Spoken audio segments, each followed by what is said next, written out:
पिछले कुछ सालों में भारत में मोबाइल और इलेक्ट्रॉनिक उत्पादों का प्रोडक्शन और एक्सपोर्ट काफी तेजी से बढ़ा है। भारत करीबन $50 बिलियन के आईफोन का निर्यात कर रहा।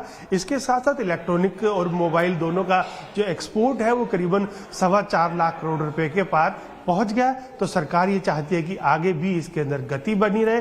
तो वित्त मंत्री इस बजट में मेक इन इंडिया को लेकर के, खासतौर की मोबाइल मैन्युफैक्चरिंग को लेकर के कई सारी घोषणाएं देखने को आपको मिल सकती हैं। सबसे पहले तो जो PLI स्कीम है वो 2020 में लाई गई थी, 2026 मार्च में इसका सनसेट हो रहा है। तो मोबाइल का प्रोडक्शन पहले की तरह आगे बढ़ता रहे तो सरकार इस स्कीम को 4 साल के लिए आगे बढ़ा सकती है। दूसरी बात, खासतौर पर कि जो मोबाइल प्रोडक्शन के अंदर जो कैपिटल मशीनरी रखती है उस पर अभी फिलहाल इन्वर्टेड ड्यूटी स्ट्रक्चर लगता है, तो उसके अंदर भी उसको इन्वर्टेड ड्यूटी स्ट्रक्चर को सही किया जा सकता है। इसके साथ साथ जो मोबाइल्स के पार्ट्स हैं, चाहे वो कैमरा मॉड्यूल हो, स्पीकर हो, माइक हो, उनके ऊपर 10% से लेकर के 15% तक की ड्यूटी लगती है, तो उसको घटाने की भी मांग है। क्योंकि अगर एक बार वो ड्यूटी घट जाती है तो इससे भारत को जो मोबाइल का प्रोडक्शन है उसको सस्ता रखने में मदद मिलेगी और भारत इससे एक्सपोर्ट कॉम्पिटिटिव भी रह सकेगा। तो आप उसको भी आता हुआ यहाँ पर बजट के अंदर देख सकते हैं। इसके साथ साथ इलेक्ट्रॉनिक कंपोनेंट मैन्युफैक्चरिंग स्कीम सरकार